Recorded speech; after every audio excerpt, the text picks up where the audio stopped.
It's crazy to think that just a few years ago, Mazda only just had a couple SUVs and a couple of cars in the lineup.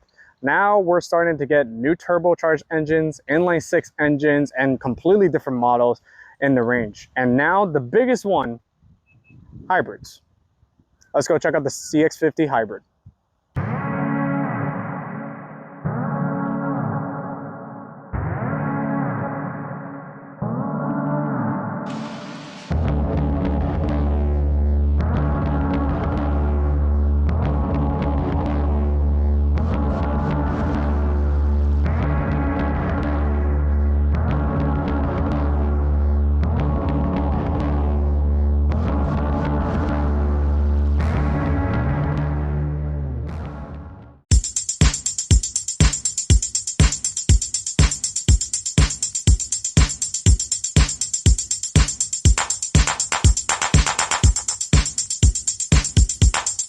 So in terms of a mid-cycle refresh, Mazda hasn't done any major changes for the CX-50. In fact, it's only very minor details of the 50. You're gonna have a new design of the grille, which is gonna make it look a little bit wider, and you're gonna also have a new design on the wheels. But other than that, really the exterior hasn't changed at all, and really didn't need to. It has a really good short and wide presence to the CX-50 comparing to any other MPC SUVs like the RAV4 or the CR-V.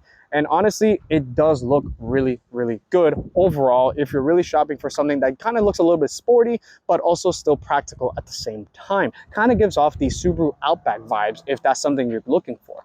However, for the hybrid, we're going to talk about the trims for a second, as Mazdas are pretty confusing when it comes to trims. There's three packages you can get for the CX-50. You're going to start off with the preferred, which starts at $33,000. Then you're going to have the premium, which starts at $37,000. That's this particular car today. And then you're going to have the premium plus, which is the top of the line model. That starts at $40,000. So there's only three packages you can get with the hybrid. And obviously, if you want to get a more powerful engine, you can still get the turbocharged four-cylinder. That obviously has a confusing amount of packages to that. And then you have the basic four-cylinder if you really want to just dive down into a budget. But for now, we're going to just talk about the hybrid, as this is the new thing for Mazda in 2025. All right, so if you want a really thorough review of the CX-50, check out two videos that I made comparing it with the CX-5. And then when I restarted General Cars, I actually did the CX-50 first. So nothing much has really changed of the CX-50 for 2025. It's only been really a couple differences. One thing I will say, the shifter is completely new, and it does have a really nice click to it. That has not happened before, and I know it's small details like that, but it just makes the interior feel a lot nicer, and you feel like you're in much more of a premium car than what you used to be in previously. So I really like the fact that this shifter, it feels phenomenal. I don't know if it's going to be in the new turbo or the normal four-cylinder, but it is here on the hybrid, and it feels so much nicer. What also has changed is you have an EV button in the center console, and then you also have a hybrid tachometer that measures your charge as well as your power, essentially your foot in the throttle, and that's it. Nothing else has changed. What you also get, I believe, is coming in the turbo, maybe possibly in the hybrid. You do get leather seats. The materials in here, they feel nice. Some parts in here do have hard touch plastics, mainly where you're resting your knees on the side. That is completely hard touch plastics. The rest of it is soft touch, which does feel great. The leatherette seats do feel phenomenal. I love the seating position in the CX-50, and I will always say the seating position in these cars feel great. Back seat space feels about the same. It does have some space, but if you were to be taller than 6 feet, you would struggle back there. Trunk space has not changed either. Even with the hybrid four-cylinder, it has not changed at all. So you do have a lot of space that is a little wider than the CX-5, and it's a little shorter than the CX-5 as well, but it does have a good amount of space. And if you were to put the seats down, you do have a cavernous interior when it comes to storing anything in the back of your CX-50. That said, we're going to talk about the engine, and then we're going to take this for a quick drive. So let's talk about the elephant in the room, and that's going to be this hybrid four-cylinder. This is a fourth generation Toyota hybrid four-cylinder, meaning it's a 2.5 liter Atkinson cycle four-cylinder that for the CX-50 is going to be mated to all wheels. So that also means it is a CVT. This engine is coming straight from the Toyota RAV4 hybrid. So it does mean a lot of benefits, and it does mean some cons depending on what you're really looking for. The benefits, you do get really good MPG. This car does get 39 miles a gallon in the city and 37 on the highway, which is rather impressive for a CX-50 in the end of the day. But that also means the CVT does give more of a numb feeling in terms of spirited driving. The majority of people that buy these SUVs are not really going to haul ass in these things. If you were wanting to haul ass, you would obviously get a more powerful SUV in the end of the day. But at least for the CX-50, it is a nice welcoming, the fact that now there's a hybrid option that you can get in case you were not wanting a RAV4 or you really didn't want a CRV. You now have a Mazda as an option. What Mazda has also changed is the configuration, or I should say calibration, of the steering and suspension, as this is a heavier power plant in the end of the day, as now there's hybrid batteries and everything like that around the vehicle. Mazda did have to recalibrate the suspension and steering, which some have said it does feel more numb and is not as Mazda. But in the end of the day, when it comes to a hybrid, especially with the CVT, you're not going to have much of a serious spirit to driving. However, I'm going to find out to see how it really does feel on the road here shortly.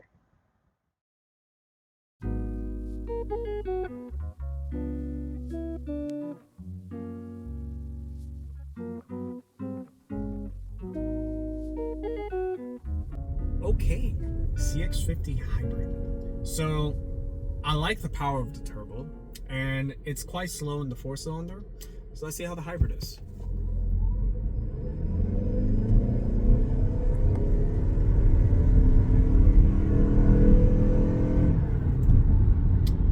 Okay, so it's peppy, but it's not fast. It is definitely more peppier, I guess you could say, than the 4-cylinder, but is nowhere near as quick as the turbo. So if you're looking for power, this is not it. But this is not the purpose of the CX-50. What is the purpose is fuel efficiency. And this giving near 40 miles a gallon on the city and near 40 miles a gallon on the highway is extremely impressive. And when it comes to the noise inside the cabin, it's actually relatively quiet. It's not insanely loud. When you're driving normal and you're not driving like a complete asshole, you're actually in a very quiet cabin. Mazda has done a really good job when it comes to when you're cruising around, you don't hear much of the outside scenery. And typically when it comes to the RAV4 hybrid, I have had a ride in it before, and obviously I have just recently driven a RAV4, a normal one, and it was a little loud inside. It did have a little bit more road noise than the CX-50.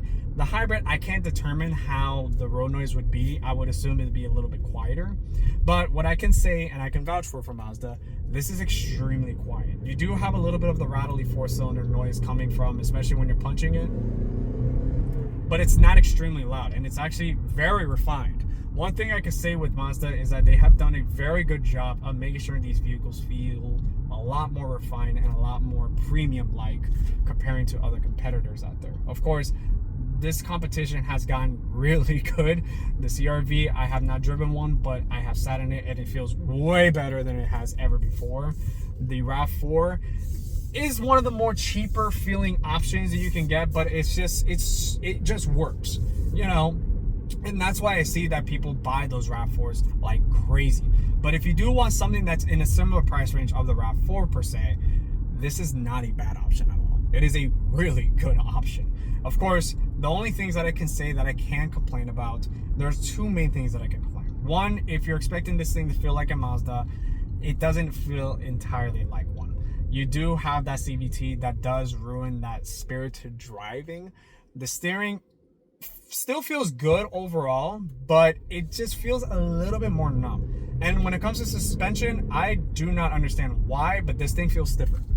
It's not horribly riding or anything like that, but when you're going over bumps, just like I'm about to, it just feels a little bit more stiffer. Comparing to the RAV4 that I have driven recently, it rides really good. But obviously, when it comes to handling, Mazda does like to make sure that you're still in a driver's car. And obviously, when you're taking this vehicle into a corner like I'm about to right now, you do notice that it still has a good perception of just handling around the road to where you can kind of punch it a little bit and you can feel confident driving around in the corner, and you can still have a little bit of fun in it.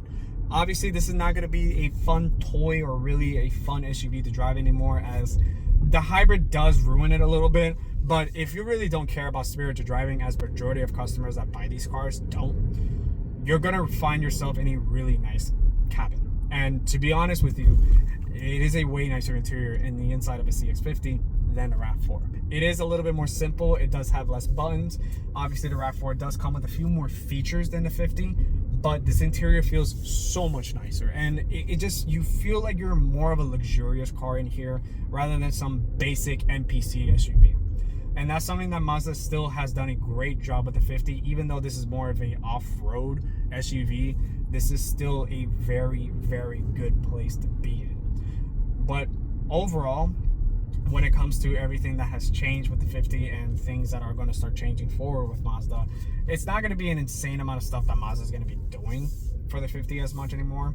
This is more so of a marketing thing that Mazda can do, so that way they can sell hybrids and they can start bringing hybrids out, as obviously Toyota and Mazda are working together, making new hybrids and making new 4-cylinders. Mazda is changing a lot, and this is one of the new options that they have. And of course, by next year, there's going to be new models that are going to be coming out, and they're going in a pretty good direction. I don't know exactly how successful this car is going to be, and I hope this is going to be a really good successor, because this is a really good car in the end of the day. But it is in a very tough competition of pretty much everywhere. So let's see how Mazda does with this car, and let's see how successful a hybrid Mazda is going to be.